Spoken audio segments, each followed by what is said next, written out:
Salut à tous et bienvenue pour une toute nouvelle vidéo de devenir pilote automobile.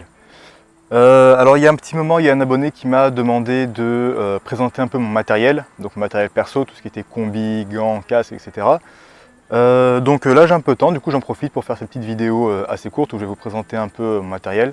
Alors je ne vais pas vous parler du prix, le prix je l'ai déjà abordé dans la vidéo qui parle des coûts sur un week-end de course et des coûts généraux. Donc combien me coûte un week-end de course, j'en ai parlé dans cette vidéo, donc allez-y si vous êtes intéressé par le prix de l'équipement. Là je vous ai apporté du coup mon équipement pour vous montrer un peu avec quoi je cours. Les seuls trucs que j'ai pas emmené, c'est la combi pluie qui est très importante et les bottines. C'est tout. Donc écoutez, on y va, je vais vous présenter un petit peu le matos. Alors, le principal, la combi. Voilà, combi Alpinestar noir. Donc, vous voyez qu'au bout d'une saison, bon, ça commence déjà un peu à s'abîmer, suivant ce que vous prenez comme matériel additionnel. Donc ça, je vous en parlerai avec notamment la Minerve. Il y a le col un peu qui commence un petit peu à s'effiler un peu là. Bon. Cette combi Alpinestar, écoutez, elle est pas mal, elle est plutôt sympa au niveau du design, elle est cool. Maintenant, c'est vrai que, alors il y en a beaucoup, quand ils commencent, ils veulent prendre une combi blanche ou une combi claire. Alors c'est très joli, les combis clairs, vraiment, au début c'est ce que je voulais. Mais je me suis rendu compte assez rapidement que le kart c'est ultra salissant. Donc au bout de 2 courses, la combi claire, vous la retrouvez de cette couleur. Donc n'investissez pas dans une combi claire potentiellement plus chère, prenez une combi ou même de couleur par exemple sur du rouge ou du bleu foncé ou quoi, ça passe. Mais si jamais vous prenez une combi blanche, attention. Comme vous le voyez, je ne sais pas si vous allez le voir là, mais là vous voyez, rien que ça là, cette partie argent entre guillemets, elle est déjà bien crade. Je ne sais pas si ça se voit là, il y a pas mal de taches dessus. Au niveau de l'éclairage, je ne sais pas si ça va se voir, mais voilà, ça c'est bien crade derrière parce que vous avez en fait vous avez le kart qui crache un peu d'huile, vous avez pas mal de trucs super salissants. En plus, bon, vous mettez vos mains dans le cambouis quand vous trafiquez un peu votre kart et tout ça. Vous êtes toujours crade sur un week-end de course, donc inutile de se prendre une super combi flambant neuve, super belle. Et blanche parce que vous allez la dégueulasser très rapidement. On continue avec les gants. Alors ces gants, en fait tout ça, ça allait avec la tenue, donc j'ai eu un prix pour tout ça, enfin un prix global je veux dire. Alors les gants, je les ai nettoyés et malheureusement il y a des parties qui ont déteint, donc encore une fois je ne sais pas trop si ça va se voir là.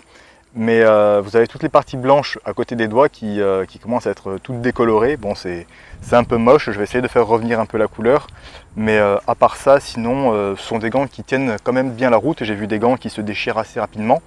Mais ceux-là, franchement, c'est... Alors, je fais pas de pub pour Alpinestar ou quoi. Moi, je vous en parle parce que c'est mon matos et que je le connais. Mais en tout cas, je suis content d'avoir acheté ce matériel-là parce que c'est du matériel qui tient. J'ai pas un seul trou au niveau des gants. Il y a une sorte de petite coque là, ici, là.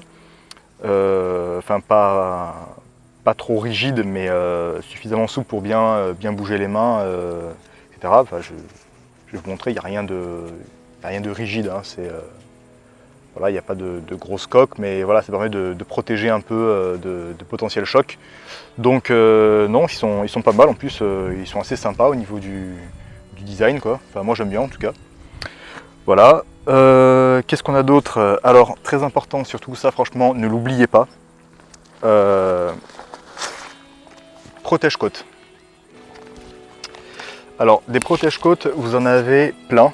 Vous voyez comment ça se fout. Voilà. Donc là, c'est une partie qui va être sur le dos. Et ça, donc côte gauche et côte droite. Donc ça, par contre, c'est assez rigide comme truc.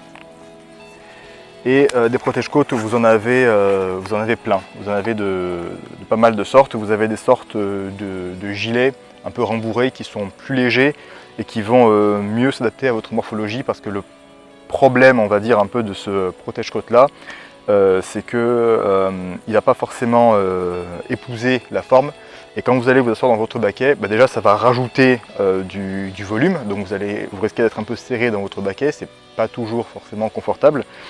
Et l'autre chose aussi, c'est que, alors suivant comme il est et tout, vous allez avoir peut-être un peu de difficulté à le fermer, moi c'est un peu mon cas. J'ai pris un peu de poids et en fait bah, c'est vrai que maintenant enfin, il n'est pas forcément facile à desserrer, etc.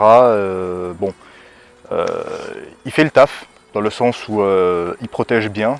J'ai eu quelques accrochages où les côtes ont été un peu sollicitées, des longs virages rapides d'un côté où vous voyez que ça force sur les côtes, et j'ai jamais eu de douleur aux côtes grâce à ce protège-côte là. Il est vraiment bien. Alors c'est un OMP. Et voilà, bon alors après, comme je l'ai dit, il n'est pas toujours très pratique au niveau des réglages, etc. Mais à part ça, il fait très bien le boulot. Alors le protège-côte, vous pouvez le mettre par-dessus ou sous la combinaison, c'est à vous de voir selon la praticité. Moi je trouve que c'est, avec celui-là en tout cas, c'est plus pratique de le mettre à l'extérieur. Plus pratique à enlever et tout ça, parce que quand vous devez enlever d'abord la combi, puis le protège-côte, puis remettre la combi, etc., enfin, c'est un peu chiant. Donc ce genre de protège-côte là, moi je vous conseille de les mettre à l'extérieur. Ensuite, qu'est-ce qu'on a très important aussi? Alors ça, il y en a beaucoup qui ne le mettent pas, mais moi personnellement je préfère le mettre. Alors ça, c'est la Minerve. C'est vraiment très utile en cas de choc, en cas de pépin, parce que les cervicales prennent cher, mine de rien, quand on fait du kart. Suivant les tracés, vous avez les cervicales qui peuvent être assez sollicitées. Moi, ça m'est arrivé, et en fait, j'ai quelques petits soucis en fait, au niveau des cervicales, et j'ai une petite sensibilité, donc personnellement, je préfère mettre la Minerve, ça évite d'aggraver les problèmes. Et si vous décidez de ne pas en mettre, bon, c'est dommage, mais alors il y a des compétitions où vous êtes obligé, je pense, et d'autres où vous faites un petit peu ce que vous voulez. Je vous recommande vivement de la mettre en fait, cette Minerve, parce que tant que vous n'avez pas de problème, ne tentez pas le diable. On ne sait jamais ce qui peut arriver, parce que le jour où vous avez des problèmes au cervical, c'est un peu chiant pour guérir ce genre de problème des fois. Tout le monde, enfin tous les ostéos et tout ça ne sont pas forcément qualifiés pour s'occuper des cervicales. C'est une zone très sensible, très particulière. Il ne faut pas faire n'importe quoi avec cette partie-là du corps. Donc moi je vous conseille vivement de la mettre, cette Minerve, d'accord. Prenez-en une qui vous plaît, qui sera adaptée, etc. Mais ne négligez pas la sécurité. Parce que après, voilà, des crashs en kart, il y en a qui peuvent être vraiment très violents, il y en a qui sont éjectés du kart, etc. S'ils tombent sur la tête ou quoi, enfin, voilà, moi je vous recommande vraiment de mettre cette Minerve parce que voilà, on ne sait jamais ce qui peut arriver. Alors, dernier élément, le casque. Alors, le casque, je suis parti à la base sur un casque. Alors, pour ceux qui me suivent, et qui ont vu la vidéo combien me coûte un week-end de course, je vous ai présenté le casque de mon pote Anthony, qui est un casque assez sympa et tout ça. Et puis finalement, comme je vous ai dit, en fait, j'ai racheté un nouveau casque. Alors au départ, je suis parti sur un casque Ben Spies. C'est un casque réplica. Alors c'est un casque moto. Finalement, au bout de quelques courses, je me suis dit, bon, bah, c'est dommage de ne pas avoir un truc bien à moi. Donc ce que je vais faire, c'est que je vais prendre ce casque-là et je vais le personnaliser. Et puis finalement je l'ai personnalisé, j'ai gardé quelques éléments un peu du casque original, mais finalement j'ai fait un truc assez sympa qui me ressemble, j'ai mis mes couleurs dessus et tout, et franchement il est... Enfin, moi je l'adore en tout cas. Alors je sais pas si vous verrez bien tous les effets qu'il y a dessus par la caméra, mais voilà, voilà mon casque. Donc il est pailleté en fait sur la totalité, donc au niveau du bleu, je ne sais pas si ça va se voir plus que ça, mais en tout cas, voilà. Alors, il a été fait ce casque par Aero Roms Design, voilà, que vous pouvez voir ici. C'est un jeune créateur qui fait justement les décorations de casques. Donc je vais finir de vous le montrer parce qu'il y a des parties que je ne vous ai pas encore montrées. Mais pour en revenir rapidement à Aero Roms Design, Romain il m'a fait vraiment un super travail. Vous prenez le casque soit sans rien, c'est-à-dire aucune déco, soit avec déjà quelque chose, et il vous le retravaille complètement, il vous le personnalise, il vous fait quelque chose de vraiment super bien fait. Vraiment, il a fait un travail Enfin, moi je trouve ça vraiment génial ce qu'il a fait. Alors il est à côté de chez moi, il est à Marseille. Mais je pense que vous pouvez travailler avec lui à distance si jamais ça vous intéresse. Mais en tout cas, c'est un type que je vous recommande. Il a respecté les délais, il a fait un super travail. Il fait ça parce que ça le passionne. Et voilà, donc voilà, je me permets de lui faire un peu de pub parce que c'est vraiment quelqu'un qui est comme moi, en fait, qui se lance dans ce qui lui plaît vraiment dans la vie, dans ce qui le passionne. Et voilà, il a décidé de se lancer et je trouve que c'est vraiment génial. Et comme il me fait, quelque part, il me fait un peu penser à moi, je me suis dit, écoute, il faut vraiment que ce type-là, tu l'aides d'une manière ou d'une autre, que tu lui fasses de la pub. Donc voilà, je vous remonte mon casque. Voilà, donc il y a mes initiales ici. Donc le D ici, le G là. Donc comme vous pouvez le constater, j'ai pris une visière fumée. Parce que honnêtement ça sert pas mal. Là dernièrement j'étais sur un circuit où il y avait pas mal de soleil et ça fait un peu la différence hein, plutôt qu'une visière normale. Et sur l'autre visière que j'ai, il y a le Pinlock, le fameux Pinlock dont je vous parlais. Donc je continue un peu la visite guidée du casque. Alors oui, le sanglier. Alors le sanglier, pourquoi un sanglier? Alors ça, c'est une anecdote de paddock qui m'est arrivée la première fois où je me suis baladé sur un circuit. C'était la toute première fois que j'allais sur un circuit de kart et j'ai rencontré Greg. Et en fait, il y a eu un délire en fait, avec une histoire de sanglier. En fait, je suis parti très tard le premier soir. J'étais parti vers 4 h du matin du circuit pour rejoindre l'habitant qui m'avait hébergé. C'était sur la piste de Muret justement. Et tout d'un coup, je rentre et je vois en plein milieu de la route un énorme sanglier, puis je m'arrête tout con, parce que moi, honnêtement, j'avais jamais vu ça. Et en fait, je me rends compte que juste derrière, il y a un autre sanglier qui va pour me charger, donc je pars en catastrophe et tout ça. Et le lendemain, j'arrive et je raconte tout ça à tout le monde, et tout le monde me dit « Non, mais attends, t'es fou, quoi, il n'y a pas de sanglier dans la région, tu dis que des conneries. » Enfin, personne ne me croyait, je suis bien passé pour un con, génial. Et puis finalement, ils ont fini par comprendre que je disais la vérité, qu'il y avait vraiment des sangliers un qui m'avait attaqué et tout. Et donc du coup c'est une histoire qui est un peu restée dans le paddock, la légende de Dino et du sanglier, puis avec le temps c'est passé, c'est devenu Dino le sanglier, et donc voilà, du coup c'est devenu et mon surnom, et je me suis dit, bon écoute, cette histoire faut que tu en fasses quelque chose, vu qu'on te parle de sanglier tout le temps, toujours, que c'est devenu un peu ton surnom, écoute, voilà, donc du coup je l'ai mis sur le casque. Et alors ce logo il a été fait par un vrai dessinateur. C'est Axel, c'est un jeune créateur. Alors lui, je lui ai demandé tout simplement un sanglier agressif avec les fameuses chaînes comme vous avez pu le voir au niveau des défenses. Et du coup, il m'a fait lui aussi un logo super top qui me représente quand même plutôt pas mal. Et je trouve que vraiment il donne super bien, il y a un super beau rendu sur le casque et du coup c'est devenu mon symbole. Donc voilà, je l'ai mis aussi de ce côté. Voilà, donc les chaînes que j'ai mis, c'est en hommage pour ceux qui connaissent à un groupe de métal, Motorhead, peut-être que certains connaissent. Voilà, et derrière j'ai mis une belle fleur de lys. Voilà, donc là vous voyez un peu plus le pailletage sur la fleur de lys. Donc là en fait c'est du gros pailletage qu'il y a. Et en fait au niveau du bleu, c'est des paillettes un peu plus petites qui sont couleur multicolores. Voilà, donc je ne sais pas si ça va se voir, mais en tout cas, là, voilà, la grosse fleur de lys avec le pailletage doré à l'intérieur. J'ai gardé le 11 là de Ben Spies parce que c'est le jour de ma naissance, 11 avril. Donc je me suis dit, bon écoute, en fait ça passe très bien sur ton casque. Et au milieu, écoutez, il y a une grosse étoile. Ça, de toute façon, l'année prochaine, mon casque, je le modifierai. Je prendrai plutôt un casque auto, je pense. Et du coup, je referai à peu près la même déco sur l'autre casque. Alors, je rajouterai des éléments un peu plus personnalisés. J'enlèverai, je pense, l'étoile. Je mettrai quelque chose un peu plus à moi.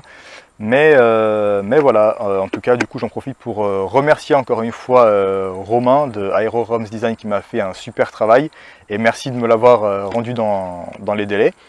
Un grand merci à Axel aussi. Axel, c'est celui qui m'a fait mon logo. Et voilà, écoutez, c'est à peu près tout pour le matos. Est-ce que j'oublie quelque chose? Je ne crois pas. Comme je vous ai dit, après avec ça vous avez des bottines et une combi pluie. Alors la combi pluie, pensez-y. Honnêtement, même si vous allez sur le circuit et que vous n'avez pas de pluie de prévu, prenez la combi pluie tout le temps parce que on ne sait jamais, encore une fois, suivant où vous roulez, le temps peut être un peu instable. Ne soyez pas surpris par la pluie et ne vous retrouvez pas à piloter sous la pluie avec une combi qui n'est pas adaptée parce que vous allez être trempé, ça va être ultra désagréable.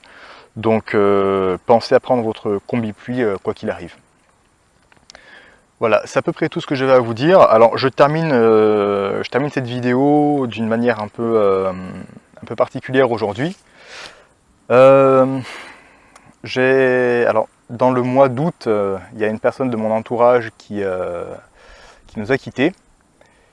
Et cette personne, c'est une personne. Enfin, je suis pas quelqu'un de très bavard. Enfin, là, si, parce que il faut que je communique avec vous, il faut que je vous dise des choses. Mais je suis pas quelqu'un de très loquace et je suis pas du genre à dire aux gens, voilà, je t'apprécie, tu es une personne qui est importante pour moi, etc. Et donc cette personne-là, je lui ai jamais vraiment dit en fait que je l'appréciais et que c'est une personne qui était assez importante en fait pour moi et donc cette personne est partie comme ça sans aucune, enfin brutalement, on s'y attendait pas du tout, il y avait aucun, la personne était en bonne santé, c'est arrivé comme ça, un accident et donc aujourd'hui, moi tout ce que je peux vous dire en fait par rapport à ça, c'est que c'est très bien en fait de se lancer dans ce qui nous passionne, d'avoir de l'ambition, de la détermination et d'aller jusqu'au bout de ses rêves. Mais il ne faut pas oublier les personnes qui sont autour de nous et il ne faut pas oublier de leur dire à quel point on les aime tant qu'elles sont là.